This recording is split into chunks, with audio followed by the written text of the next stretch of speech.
ٹوٹ جاتا ہے۔ جو ان بدنگاہی سے کام لیتا ہے وہ جوانی ہی میں بوڑھا ہو جاتا ہے، نامرد ہو جاتا ہے، وہ بیوی کے قابل نہیں رہتا ہے۔ آخر زمانے میں زناکاری کیوں بڑھے گی؟ جو کہ مرد بیوی کے قابل نہیں رہے گا۔ جب مرد نہیں رہے گا تو عورتیں کہاں جائیں گی؟ وہ جہاں نوکر اس کو ملے، نوکر غلام، چوڑی بیچنے والا، چادر بیچنے والا، دودھ بیچنے والا، ٹیوشن پڑھانے والا، وہ اسی کے ساتھ شوہر رہے دکان میں، یہاں اس کے ساتھ منہ کالا کرے گی، کیونکہ اس کی مجبوری ہے کہ شوہر اس کا ہجڑا ہے، شوہر اس کا مرد ہی نہیں ہے۔ وہ تو گٹکا کھا کھا کے طاقت ختم کر لیا، وہ تو داڑھی موچ منڈا منڈا کے ہجڑا ہو گیا، وہ تو صاحب نظر بازی کر کے وہ ہجڑا ہو گیا ہے۔ اس لیے زنا کو اگر روکنا ہے سماج میں، اس کے لیے ہر جوان کو طاقتور ہونا پڑے گا، اور ایسی طاقت جو اللہ کو پسند ہے۔ مصطفیٰ فرماتے ہیں المؤمن القوی خیر و احب الی اللہ تعالی من المؤمن الضعیف۔ کمزور مومن کے مقابلے میں طاقتور مومن اللہ کو زیادہ پسند ہے۔ طاقتور مومن پیدل حج کرے گا، طاقتور مومن 2-4 کنٹل سامان دوسرے کا اٹھا کے گھر پہنچا دے گا، طاقتور مومن 25 کلومیٹر دور پیدل چل کے اپنی مسلمان بہن بیٹی کی آبرو کی حفاظت کرے گا، طاقتور مومن رات میں گھوڑے کی پیٹھ پر بیٹھ کر پورے گاؤں کا پہرا دے گا، طاقتور مومن اپنے بال بچوں کے لیے حلال کمائی 8 گھنٹے تک کھیت میں رہ کے کرے گا، وہ طاقتور مومن مصلی پہ کھڑا ہو کے 10-10 گھنٹے تک ایک وضو سے نماز پڑھے گا۔ عبادت کے لیے طاقت چاہیے، حلال روزی کمانے کے لیے طاقت چاہیے، 15-15 گھنٹے اسٹڈی کرنے کے لیے طاقت چاہیے، 100 رکعت نماز نفل پڑھنے کے لیے طاقت چاہیے۔ مکہ سے عرفات 17 کلومیٹر ہے، جو پیدل حج کرے گا ہر قدم کے بدلے میں 6 کروڑ نیکی ملے گی۔ یہ 17 کلومیٹر دور پیدل کون چلے گا؟ جس کے بدن میں طاقت ہوگی۔ تو طاقتور مومن اللہ کو پسند ہے۔ وہ طاقت آئے گی کیسے؟ طاقت وہ سنترا کھانے سے، انار کھانے سے، وہ صاحب آم کا جوس پینے سے، 1.5-2 کلو دودھ پینے سے وہ طاقت نہیں پیدا ہوتی ہے۔ وہ ایک جزوی طاقت یعنی پارشل آنشک طاقت آتی ہے، لیکن کمپلیٹ پورن طاقت وہاں سے ملتی ہے۔ آدمی گناہ سے بچتا جائے، عبادت کرتا جائے، 50 سنترا سے جو طاقت نہ ملے گی وہ طاقت 10 سجدے سے مل جائے گی۔ اصل میں طاقت روحانی طاقت، اسے کہتے ہیں آدھیاتمک شکتی، اسے کہتے ہیں اسپریچول فورس۔ پنڈت رام دیو جی کیا بولتا ہے؟ وہ بولتا ہے کہ یہ دیکھو میرا پیٹ کیسے پیٹ سے مل گیا ہے۔ وہ یوگا کرتا بولتا میں کوئی ماس مچھلی نہیں کھاتا ہوں، بلکہ وہ کہتا میں سب سبزی کھاتا ہوں، میں ہری سبزی کھاتا ہوں۔ اب وہ 70 سال کا وہ بڈھا ایسا ایسا کرتب دکھلاتا ہے کہ نوجوان دنگ رہ جاتا ہے، لوگوں کا پھیپڑا ہل جاتا ہے جب وہ سانس روک کے کھڑا رہتا ہے۔ وہ کہتا میں یوگا کرتا ہوں، یوگا تم بھی کیا کرو۔ دلی کا یوگا مرلی منوہر جوشی ڈاکٹر، اس نے کبھی کہا تھا، کانپور کے ایک یوگا کے شیور میں بھاشن دیا تھا، وہ کہا تھا یوگا فٹ رہنے کے لیے ضرور ہے۔ پردھان منتری یوگا کرے، چپراسی یوگا کرے، سارے لوگ یوگا کریں۔ آج بیماریوں کی بھیڑ بھاڑ ہے، یوگا کریں بیماریاں کم ہوں گی۔ ہاسپٹل کا سیلاب آ گیا ہے، ڈاکٹر کا سیلاب آ گیا ہے، بیماری زیادہ ہے، اس کو گھٹانے کے لیے یوگا کریں، یوگا اب سے آپ فٹ رہیں گے۔ مگر معلوم ہے ڈاکٹر منوہر جوشی نے کیا کہا؟ وہ کہا تھا یوگا اگرچہ فٹ ہے آدمی کے لیے، یوگا کے الگ الگ طریقے ہیں۔ رام دیو کا یوگا الگ ہے، دلی کے یوگا ماسٹر کا یوگا الگ ہے۔ یوگا میں ہوتا کیا ہے؟ یوگا ماسٹر کہتا رام دیو ہاتھ اٹھائیے، پیٹ کو ایسے پیٹ میں سٹائیے، سانس روکیے، پھر سانس تیز تیز چلائیے، وہ آنکھ بند کیجئے، آنکھ کو ناک پہ جمائیے، کاندھے کو دیکھیے، ادھر سر کیجئے، سانس روکیے، سانس چلائیے، اپنے سامنے ہاتھ ایسے رکھیے، اس پر نگاہیں ٹکائیے۔ D M S P minister پردھان منتری سب یوگا کرنے لگے۔ وہ بولتا ہاتھ یہاں رکھیے، ایسے کیجئے، ایسے دماغ ایسے اس طرح گھمائیے۔ پردھان منتری، minister, D M, I S officer, I P S سب اس کی بات مان رہے ہیں۔ منوہر جوشی بھاجپا کا لیڈر، میں اکثر بولتا ہوں کبھی کبھی بھاجپا کا لیڈر، اسلام دشمن پارٹی کا لیڈر، مگر وہ پڑھا لکھا آدمی۔ میں نے اپنی آنکھوں سے وہ پیپر پڑھا تھا جہاں کل بیان دیا تھا، دوسرے ہی دن وہ بیان اخبار میں چھپا تھا۔ میں اس علاقے میں تقریر لے گیا تھا، کانپور علاقے میں، اخبار پڑھ کے میں دنگ رہ گیا۔ منوہر جوشی نے ایک اسٹیٹمنٹ دیا تھا، یوگا ضروری ہے، یوگا کا الگ الگ طریقہ ہے۔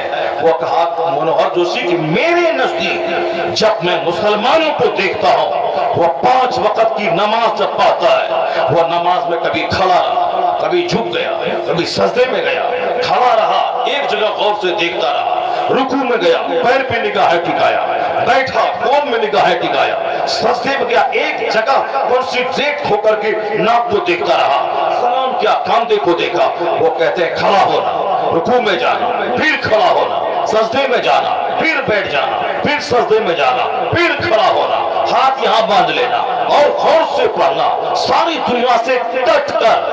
وہ کہتے ہیں یہ نماز کا طریقہ جب میں غور سے دیکھتا ہوں، میں یہ کہہ سکتا ہوں کہ نماز سے بڑھ کر کوئی یوگا نہیں، اور مصطفیٰ سے بڑھ کر کوئی طبیب اور ڈاکٹر نہیں۔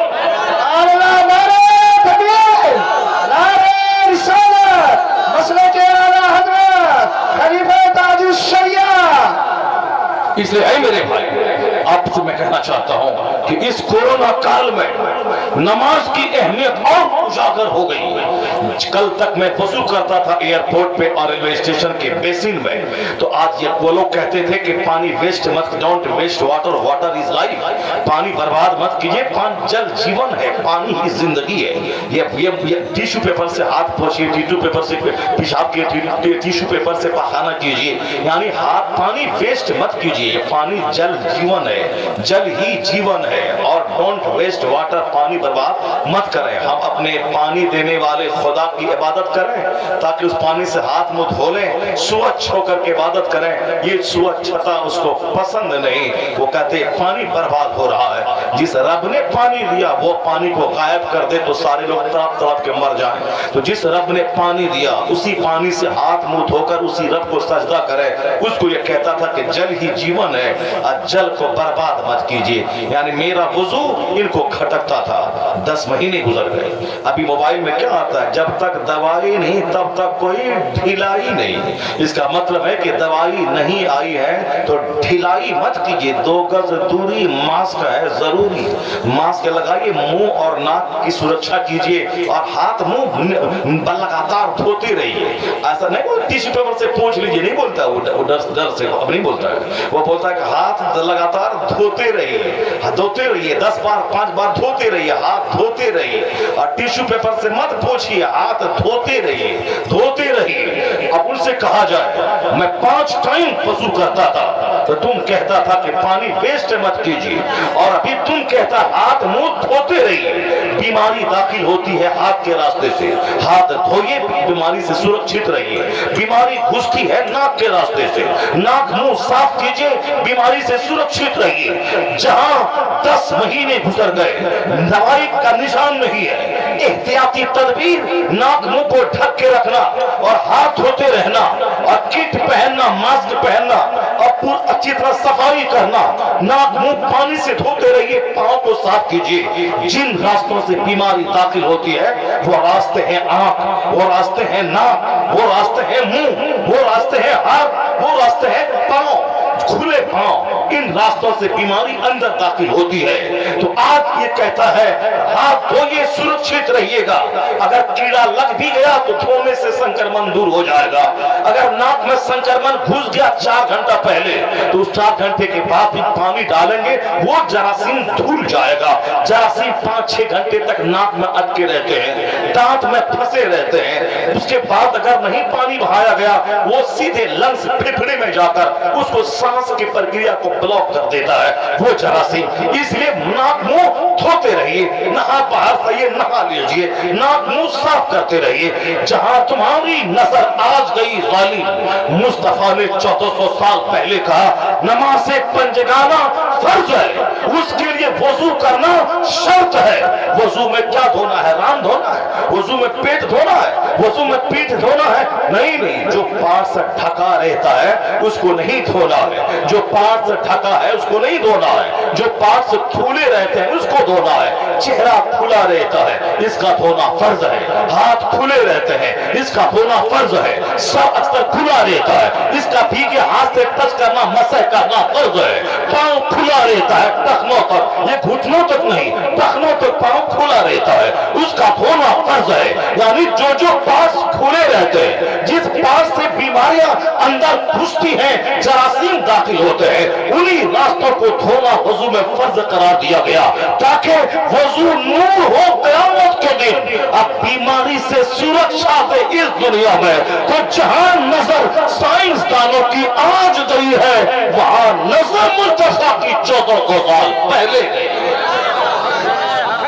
یہ وضو ان راستوں کا محافظ ہے جن راستوں سے بیماریاں اندر پرویش کرتی ہے، ان سارے دروازوں کا پروٹیکٹر، اس کا رکشک، اس کی سرکشا کرنے والا یہ وضو ہے۔ اس کورونا کال میں جو باتیں آج ویگیانک بنا رہے ہیں، ہاتھ منہ لگاتار دھوتے رہیے اور اس سرکشت سنکرمت ہونے سے بچیے، دوسروں کو بچائیے۔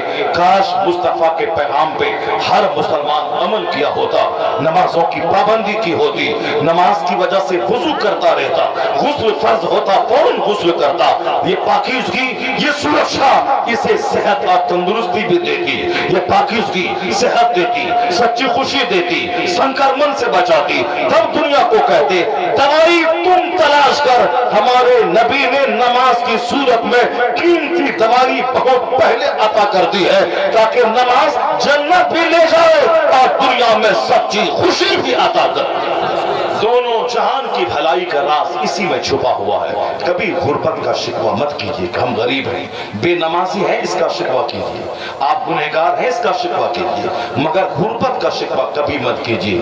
نمک روٹی کھائیے، ایمان بچائیے، پھوس گھر میں رہیے، کبھی جھوٹ کے پیسے سے مکان مت بنائیے، نماز چھوڑ کر کے پیسہ کما کے گھر مت بنائیے۔ گھر چھوڑ کے مرنا ہے، جتنے لوگ پختہ بنائے سب دنیا سے چلے گئے، مکان دوسروں پہ رہ گیا۔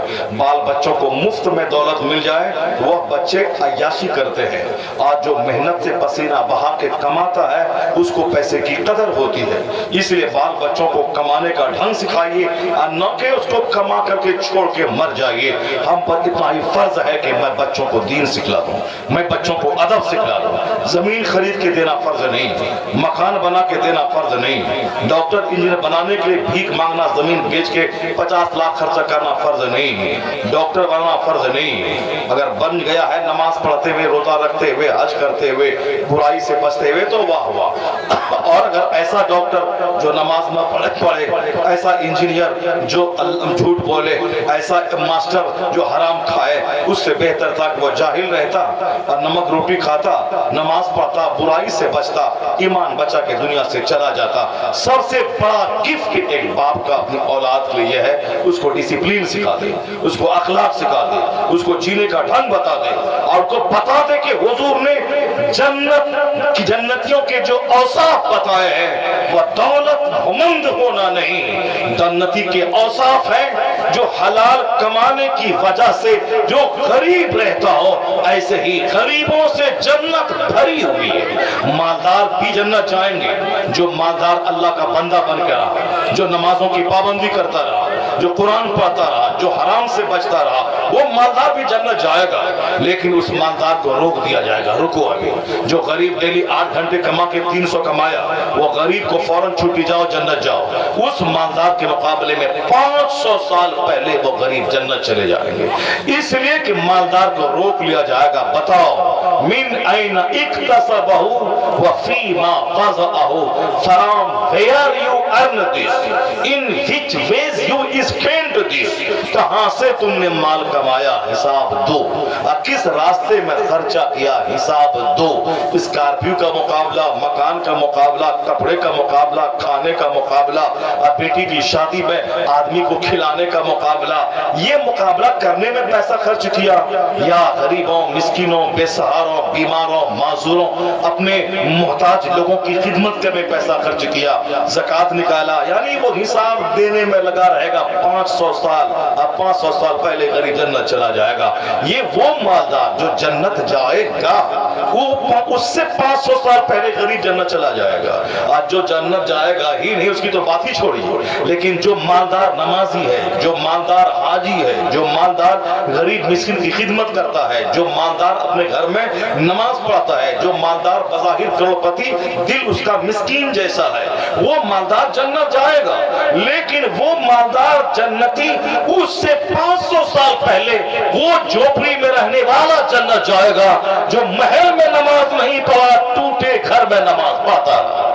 وہ 500 سال پہلے جنت جائے گا, چونکہ اس پر زکات فرض نہیں ہے, اس پر حج فرض نہیں ہے, اس پر صدقہ فطر واجب نہیں ہے, اس پر زکات واجب فرض نہیں ہے, اس پر قربانی واجب نہیں, مال ہی نہیں بچتا, کمایا کھایا, زکات فرض نہیں, حج فرض نہیں, فطرہ واجب نہیں, قربانی واجب نہیں, وہ کیا حساب دے گا؟ سیدھے جنت جاؤ 500 سال پہلے. اب مالدار بتاؤ تم نے قربانی کب کی, فطرہ کب نکالا, زکات کتنا نکالا, کتنے من مکے کو اپجایا, 5000 کنٹل, تو اس کی زکات کتنی بنی, تم نے کتنا نکالا, یا 2 کلو رہ گیا, تم نے 25 کنٹل نکالا زکات میں مگر 5 کلو رہ گیا, حساب ہو. تو تم نے حج کرنے میں 5 سال دیری کیوں کیا؟ حج فرض ہوا تھا 10 سال پہلے, تم 10 سال کے بعد حج کیوں کیا؟ تو مالدار حساب دینے میں رہے اور قریب 500 سال پہلے جنت چلے جائیں.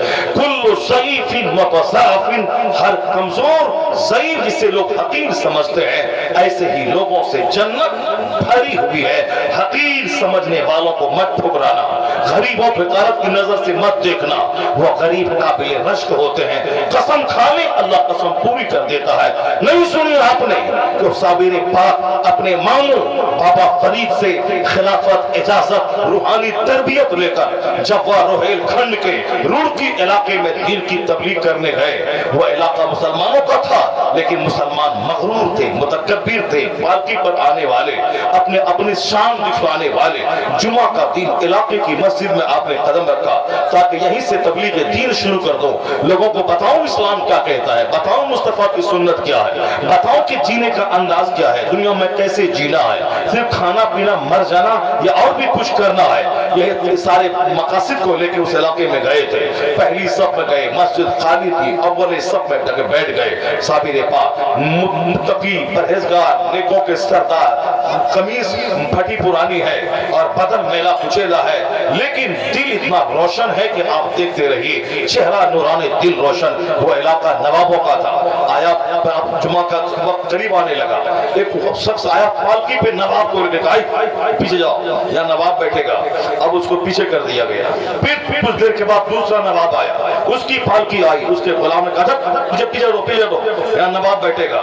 اس طریقے سے پیچھے کرتے کرتے کرتے صابر پاک کو لوگوں نے مسجد سے باہر نکال دیا. میلا کچیلا, مسافر آدمی یہاں نہیں بیٹھے گا, باہر جائے گا. یہ نکالا, یہاں نواب بیٹھیں گے, یہاں زمیندار بیٹھیں گے, یہاں پتنی دار بیٹھیں گے, یہاں فلاں رئیس بیٹھیں گے, سب بیٹھیں گے, پیچھے جاؤ. پیچھے کرتے کرتے باہر نکال دیا.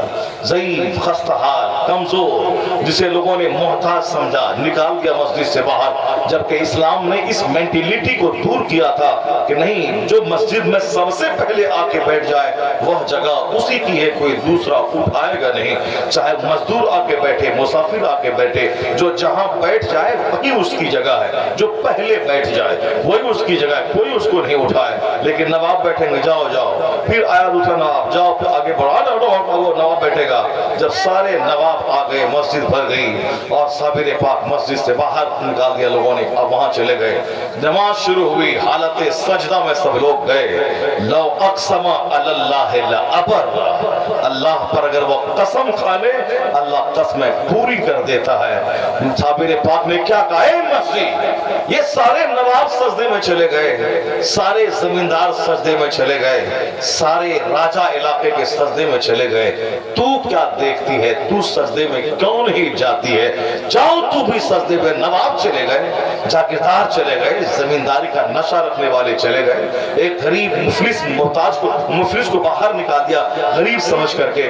سارے نواب سجدے میں چلے گئے. اے مسجد, تو کیوں بھی سجدے میں جاتی ہے؟ اتنا کہنا تھا کہ مسجد کی چھت دھڑام سے نیچے گری, سارے نواب اس گرا گئے. لو اقسم علی اللہ لابر, یعنی یہ وہ نیک لوگ ہیں جو بظاہر خستہ حال, لباس کمزور, نہیں لاغر, دبلا پتلا, ریش مبارک, گرد و غبار سے پٹے ہوئے, لیکن اللہ پہ قسم کھا لے تو اللہ قسم ہم پوری کر دیتا ہے. یعنی ان دیوانوں ان محتاجوں کو کمزور مت سمجھنا, حقیر مت سمجھنا, گالی مت دینا, عزت و تعظیم سے کام دینا, ورنہ جنت میں اکثر لوگ فقیر ہیں, جنت میں اکثر لوگ مسکین جائیں گے. حضور فرماتے ہیں ان اغبط الناس عندی, میرے نزدیک قابل رشک وہ لوگ ہیں مومن خفیف الحال, یعنی وہ مومن جو ہلکا پھلکا ہو, جن کی ذمہ داری کم ہو, جو نواب نہیں ہو, جو پردھان نہیں ہو, جو سمیتی نہیں ہو, جو ودھایک نہیں ہو, جو سانسد نہیں ہو, جو ہلکا پھلکا ہو, جن کی رسپانسبلٹیز کم ہو. خفیف الحال یعنی وہ مومن قابل رشک ہے, جو مومن ہلکا پھلکا ہو, ذمہ داری جن کی کم ہو. ذو حظ من صلاۃ, نماز میں لذتیں لینے والا, سجدے میں لذتیں پانے والا, نماز لمبی پڑھنے والا, اپنے رب سے راز و نیاز کی باتیں کرنے والا. ذمہ داری کم ہے, دنیا کی ذمہ داری زیادہ رہے گی تو 2 رکعت پڑھا بھاگ کے گھر باہر نکل گیا, یہ دیکھنا ہے, اس کو دیکھنا ہے, اس کو دیکھنا ہے, بچہ ہے, داماد ہے, بیٹی ہے, نیتا ہے, گاؤں کا آدمی غریب ہے, یہ ہے وہ ہے, نیتا سے ملنا ہے, گونڈا سے ملنا ہے, ڈکیت سے ملنا ہے, منتری سے ملنا ہے. اب گیا چوپٹ, نماز پڑھے گا, جلدی سے چونچ مارا اور بھاگا. ذو حظ من صلاۃ, جس کی ذمہ داری کم ہو, ہلکا پھلکا مومن ہو, ڈھیر زیادہ بوجھ نہ ہو, اور نماز میں لذتیں لینے والا, لمبی نماز پڑھنے والا. کروڑوں میں کوئی ایسی نماز پڑھتا ہے. اور 3 تسبیح بھی ہم لوگ ایک تسبیح پڑھتے ہیں, سبحان ربی الاعلی, وہاں سبحان اللہ اللہ اکبر, سبحان ربی العظیم, سبحان اللہ اکبر. یعنی یہ پڑھے لکھوں کی بات کر رہا ہوں, وہ عام آدمی جاہلوں کی بات میں نہیں کر رہا ہوں. جو پڑھے لکھے لوگ ہیں, ہم لوگ ایک بار پڑھتے ہیں سبحان ربی الاعلی, تو وہ 5 بار پڑھ کر کے اس کا سجدہ بھی ہو جاتا ہے, رکوع بھی کرتا ہے. ہم لوگ 1 رکعت پڑھتے ہیں سنت کی, اور وہ 2 رکعت سنت, 2 رکعت نفل پڑھ کے وظیفہ پڑھ لیتا ہے, اور پھر دعا مانگ کے بھاگ جاتا ہے مسجد سے باہر.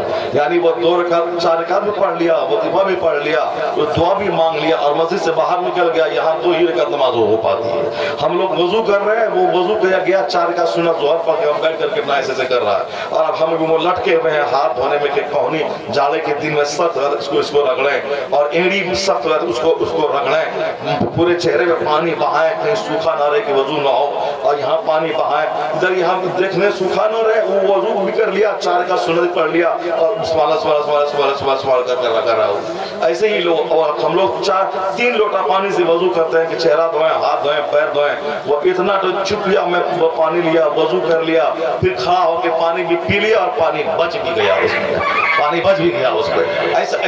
ایسے لوگ کرتے ہیں. اس کی نماز کے ذو حظ من صلاۃ, نماز میں لذتیں حاصل کرنے والا مومن قابل رشک ہے. غامض فی الناس لا یبہول, مصطفیٰ کہتے ہیں لوگوں کی نگاہوں سے چھپ جانے والا, جس کی لوگوں کو پرواہ تک نہ ہو. غریب مسکین گاؤں کا کوئی مسجد میں نماز پڑھنے آ گیا, 5 دن مسجد میں نہیں آئے, کوئی نہیں پوچھتا ہے فلاں کیوں نہیں آئے. لیکن اگر کوئی بابو نہیں گیا 2 دن, ارے ودھایک جی نہیں آ رہے کل سے, پردھان جی نہیں آ رہے کل سے, پرمکھ جی نہیں آ رہے ہیں کل سے, یعنی شان و شوکت والے کی پوچھ ہے. ایسا غریب جو گم ہو جائے تو کوئی پرواہ بھی نہ کرے کہ کہاں گیا. آقا فرماتے ہیں وَقَانَ رِزْقُهُ كَفَافًا, جس کی روزی تھوڑی ہو, کفایت کرنے والی ہو, ڈھیر پیسہ اس کے پاس نہ ہو, وہ صبر علیہ, اور وہ اس پر صبر کرنے والا. وَقَانَ رِزْقُهُ كَفَافًا وَصَبَرُ عَلَيْهِ, روزی تھوڑی ہو اسی پہ صبر کرتا ہو. حضور فرماتے اُجِّلَتْ مَنِيَّتُهُ وَقَلَّ تُرَاثُهُ وَقَلَّ بَوَاقِيهُ. ابن ماجہ کتاب الزہد, حضرت ابو امامہ اس حدیث کے راوی ہیں, فرماتے ہیں کہ حضور کہتے ہیں قابل رشک ہے وہ مومن جن کی ذمہ داری کم ہو, جو نماز میں لذت لینے والا ہو, اور جس کی روزی تھوڑی ہو, لوگوں میں گم ہو جائے تو کوئی پرواہ کرنے والا نہ ہو, صبر کرنے والا ہو.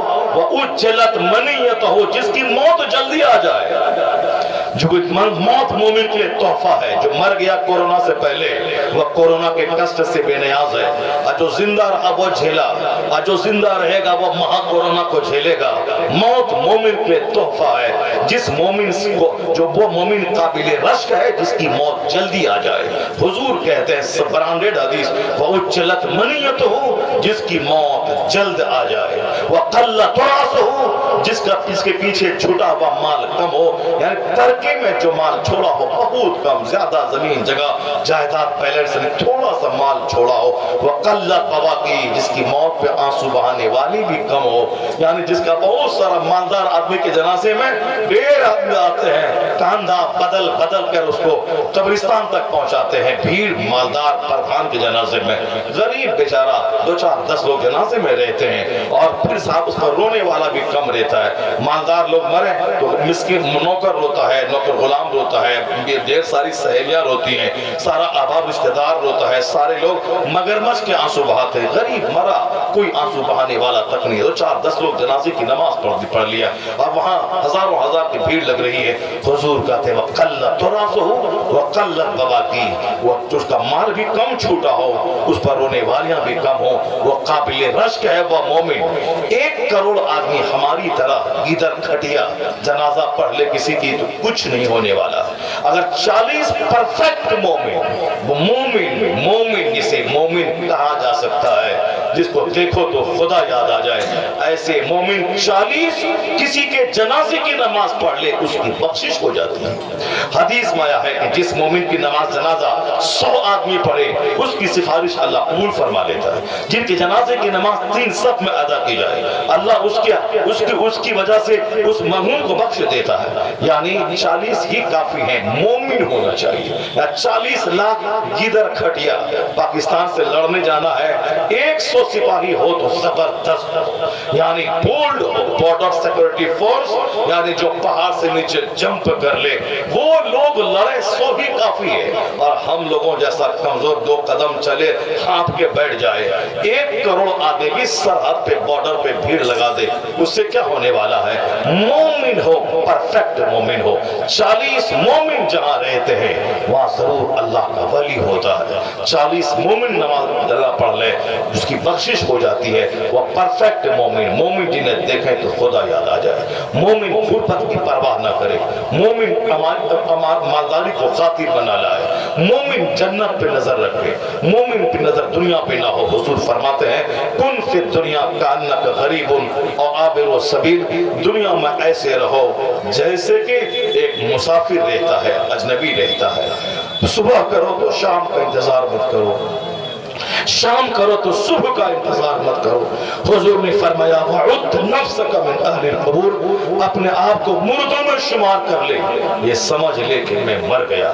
مرنے کے بعد دوستوں کا جال نہیں پھیلتا، سمجھ لو کہ میں مر گیا۔ دوستی کم، احباب کم، نیٹ ورک دوستی کا کم، کمکڑ کم، آئسولیٹ ہو جائے، کوارنٹین ہو جائے۔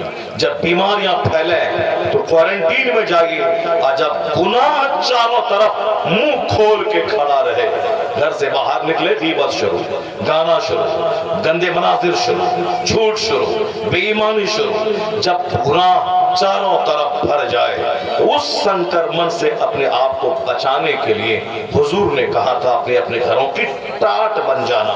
جو دردری بچھی رہتی ہے وہ کبھی کبھی اٹھائی جاتی ہے۔ حضور نے کہا تھا جس زمانے میں مخالف طاری ہو جائے، ہر شخص اپنی رائے کو دوسروں سے بہتر سمجھنے لگے، اس زمانے میں اپنے گھروں کی ٹاٹ بن جانا، یعنی جب گناہ چرم سیما پہ ہو تو آئسولیٹ ہو جانا، ضرورتاً گھر سے باہر نکلا جانا، حلال کمائی کمانا، پھر باہر گھر آ جانا، بازار جانا، سودا سلف لینا، پھر گھر آ جانا، بلا وجہ بد گھومنا۔ یہ پیغام حدیث کا، اور یہی بزرگوں نے کہا تھا عزلت نشی ہو، عزلت گزی ہو جائیے، خلوت نشی ہو جائیے، تنہائی میں رہیے، دماغ میں وسوسہ بھی کم آئے گا، عبادت میں لذت ملے گی، نگاہوں میں ڈھیر چیزیں سمائیں گی تو سجدے میں بھی بھول نہیں پائیں گے۔ لوگوں نے مذاق اڑایا اس عزلت نشینی، آپ خلوت نشینی، عزلت گزینی کا مذاق لوگوں نے اڑایا، تنہائی کا۔ ابھی جب کورونا کا سنکرمن پھیلا، پولیس والا ڈنڈا مار مار کے گھر جاؤ سرکشت رہو، گھر میں رہو سرکشت رہو، باہر جائے گا سنکرمت ہوگا، سنکرمت کرے گا، ڈنڈا مار مار کے گھر بھیج رہا ہے۔ یعنی جب چرم سیما پہ کیڑے آئے جراثیم تو سرکشت رہنے کے لیے آئسولیشن، تنہائی۔ یہی پیغام حدیث میں، یہی پیغام سارے بزرگوں نے دیا تھا کہ جب گناہ شباب پہ آئے تو خلوت نشی ہو جانا، اپنے اپنے گھر کو سب سے بڑی خانقاہ سمجھ لینا۔ تو جو تعلیمات نبوی کو کمزور سمجھا، آج پولیس والے نے ڈنڈا مار کر کے آئسولیشن کوارنٹین میں رہنے کے لیے دیا۔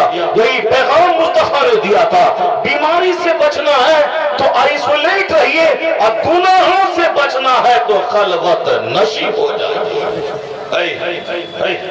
کیا ہوا؟ چائے بجے ہو گیا؟ کتنا ٹائم ہو گیا؟ 1 گھنٹہ ہو گیا؟ ہاں 2 گھنٹہ زیادہ ہو گیا؟ ابھی تک بھی تقریر شروع نہیں ہوئی ہے؟ تقریر کہاں شروع ہوئی؟ وہ تو ایک حدیث کی تشریح ہوگی ہے، جنت کون جائیں گے اس کی تشریح۔ کیا مظلومی صاحب ہے؟ ایک حدیث کی تشریح ہوئی ہے، ابھی تو تقریر باقی ہے، شروعات۔ چلیے ہو گیا، آپ لوگ تھک جائیے گا، ہم تو نہیں تھکیں گے، آپ لوگ سب تھک جائیے گا۔ بارش وہ سردی کا موسم ہے اور سردی اردی لگ جائے گی، اور ہم کو بھی کل بولنا ہے، دوسری جگہ پرسوں بولنا ہے۔ اور ہے میرے بھائی، ساری پوری تقریر کا نچوڑ وہی ہے کہ اللہ جنت دے، اور جنت کون دے گا؟ جس کے پاس 1 کروڑ روپیہ ہے اور 2 لاکھ دے دیا، وہ جنت کم جائے گا۔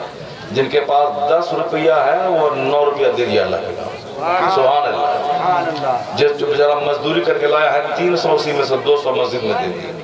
جو ضرورت ہے پھر بھی سینے پر صبر کا پتھر رکھ کے جو دے دیا، وہی باکمال ہے۔ تو آپ سب جنتی، غریب جنتی آدمی، جو جنت جائے گا وہ خود فاقہ رہے گا، اللہ کے گھر کی تعمیر کرے گا۔ اگر آپ نے ساری باتیں سماعت کر لی تو بس صرف 100 روپیہ لے کر کے اگر آپ آ جائیں، تب میں سمجھوں گا کہ میری تقریر شاید کہ دل کے اندر گھس گئی ہے۔